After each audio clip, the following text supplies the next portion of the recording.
ozi yeggulu efuuse yeggulu buli kibinja kyonna association zonna zikoleddwa mu Uganda ba DJ abayimbi ba promoter ab'enjawulo oyinza okwebuuza nti abayimbi bokka be banyigirizwa mu mbeera ya COVID-19 emyaka ebiri egitambudde abasomesa babaddewo ababodaboda bantu bannya abanyigirizwa mu mbeera eno oyinza okwebuuza nti akadde kana abayimbi ng'ate kisuse nnyo embeera y'okusabiriza esobodde okuba ate ng'etuuse ku gw'omulamuzi wano kubanga kati ekibiina ekisembyeyo kya munnaffe bamuyita Laneke Dennis Laneke omukulu ono yagamba nti pulezidenti w'abayimbi ba gospel wadde ng'omukulu gwe bayita Kaye Wisdom amuwakanya. Kaye Wisdom agamba ye yakulira federation y'abayimbi ba gospel. Kaye Wisdom amaze emyaka 9 ayina oluyimba lumu lwendaba ku YouTube. Laneke ayinawo ennyimba waloze endabyeko wano mbadde siziwulirangako naye bonna bowulira emboozi ya Laneke olunaku olw'egyesobodde okuba ate nga yeeteeka mu kutiya neyeesiiga ne birangi n'abeera nga addiikuula omukulu ono ng'akuba mulanga mbw ayagala gendako wa Jerusalemu Sale yabadde yekka ebibinja ebyenjawulo bibadde bitera okuba nga biyita ab'amawulire nga bangi nnyo. Laneke yeeyise yeyeka n'ayita ab'amawulire ne bamubuuza abayimbi bo baliwa gye buvuddeko bannaffe okuli omwana mulenzi ono Laneke yavaayo n'agoba abayimbi okuli Levikson okuli Kobe Bly waliwo omwana mulenzi bamuyita Exodus n'abagoba mu kibiina kya gospel ekyabayimbi ba gospel n'agamba nti abalina emize egitakwatagana na kuyimba gospel awo no bali be bagoba kwe kulonda Kaye Wisdom ne bagamba ffe tukiriza mu Kaye Wisdom kati ono Laneke olunaku olwajjo yayisa ab'amawulire olira mpola firimu nga tumaliriza lockdown kusala stress naye Laneke wuno nga yeebuuza Jerusalemu Sale ese wano olwaleero nga nyambadde kutiya nga neesiiga evvu nga nyambadde sapatu bw'osoma Bible kino kikolwa kyakukungubaga kikola kya nnaku. Njagala kubuuza Jerusalemu Sale ki kye twakukola ng'abayimbi ba gospel, ki kye twakukola muzeeyi?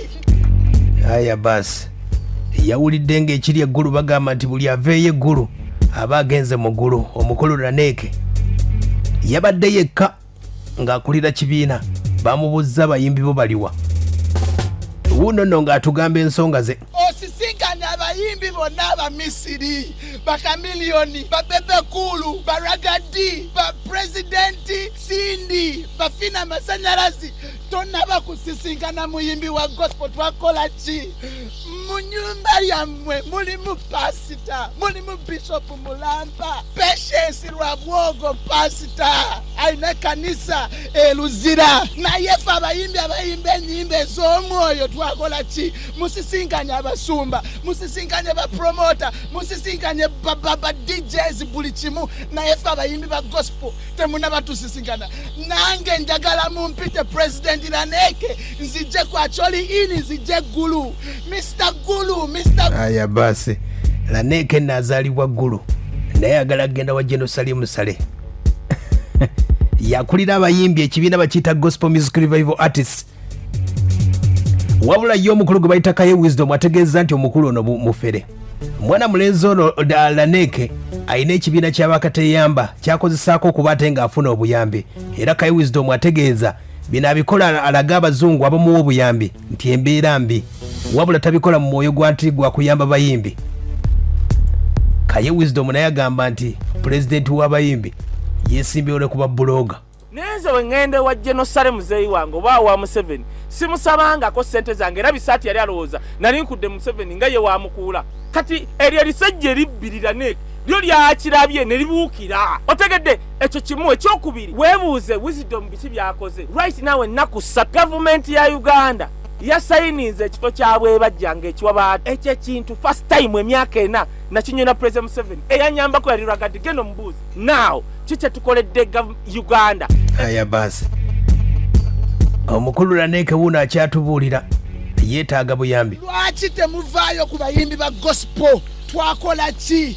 Twakola ki ddala? Bwe tuba tulina kye twakola mutugambe bannange twetonde. Naffe twafiirwa ebivulu nga lockdown esooka tenaba kubaawo Naki Julian yalina concert Chirwana Makafrika yaina concert, Carol Budwick yaina concert, bayimbi banje olwalero wenjogerera bachali na mabanja. Fete twagala sente ngeze zaba Misiri, fete twagala sente ntono.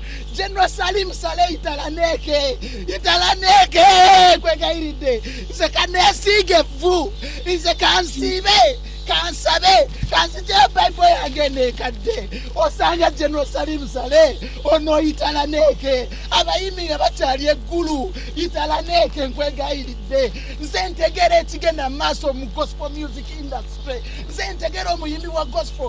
Aya basi. Oyo no president w'abayimbi nga bwe nkutegeezezza. Aina ekibiina ky'abakateyamba bakita encouragement children orphanage.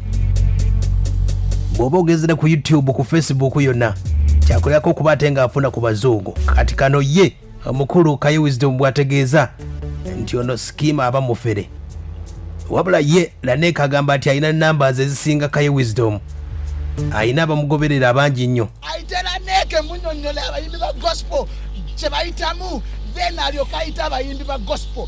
Muzei Salim Salete bakulimba Laneke nze nina numbers. Eno government eyagala numbers. Eno government eyagala numbers. Nze nina numbers ez'abayimbi ba gospel. Era bw'ogamba abayimbi ba gospel kunsimba mabega General weewuunya. Era wano nina list ey'abayimbi abali mu bwetaavu babano ne numbers zaabwe z'essimu kweziri. Abayimbi bano bantu baddala nkwegayiridde General Salim Saleh. Banaye Salim Saleh tuyambe. General mpita eggulu nkwegayiridde taata. Aya basi azalibwa nno ggulu ayagala General yaba amuyita. Wabula Kaye Wisdom agambye nti oyo mufere mu luzungu aba skima.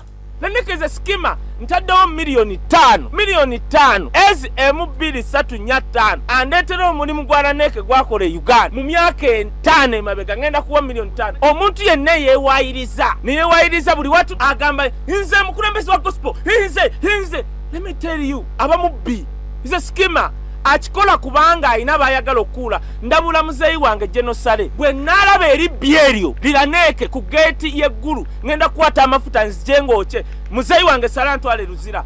Buli muntu yenna ayagala okuyamba muyimbi wa gospel ayita mu federation yaabwe etwala association kubanga eryana eryo lyagala kifaananyi na Saleh liraga abazungu baalyo lyagala kifaananyi na President Museveni kyerikolera. Kati likugambye embuno nze sibera nkona Museveni na Saleh nagamba Balamu ono bisaati namugamba Balamu nkutereddewo sente kubanga buli sente ozaganeza ebigali. Aya basi omukulu wuno Laneke ensonga ezo nga bwe zisobodde okuba ate nga zitambula avuddeyo n'alangira omukulu gwe bayita Kaye Wisdom nga bw'omanyi ono omukulu Laneke akasente akayinamu nga bwakakubye embazungu era yalina emmotoka motoka yali Benz. Yasooka juwa omuyimbi gwe bayita Levikson ndowooza mugijjukira. Levikson bwe yagigaana n'agizira yasooka ogivugamu mpola n'agamba nti emmotoka efaafa n'agikwasa Kaye Wisdom. Babadde bamukwano nnyo era Kaye Wisdom yasobola okuba ate nga ajja okumulaga mu mawulire nti Laneke pulezidenti wange ng'amuwadde Benz. Laneke amulangiridde amugambye namuwa Benz. Tewali atakimanyi nti nvuga Benz. Tewali atakimanyi nti Laneke alina sente. Ye yasiga mu Levikson emmotoka kale yagiza ne tugiwa Kaye atasiima ayomba atasiima kye bamukoledde. Kati anvuma olwaleero nze sifuddeeyo. Nze nsaba ekintu kimu General Salim Saleh bw'onoosisinkana omuntu omulala togenda kufuna kyonoonya mu gospel music industry. Aya basi General Salim Saleh mumugattako ki? Ayaya Laneke wuno agamba nti Kaye Wisdom tamumanyi yalwanirira abayimbi ba gospel. Ebya Kaye Wisdom saagala bimanya. Nze kindi ku mwoyo be bana abayimbi ababonaabona abayimbi abayita mu challenges be batafuddeeko y'ensonga endeese wano olunaku lwaleero. Nze nnyinza okuba nina ettooka ery'okulya. Aya basi gye buvuddeko wiiki nga 2 Pastor Bugembe yabakwasa yasobola okuba ate nga abawa ebintu ne bagamba nti biwedde akadde kano Laneke eggulu kikyayagalayo.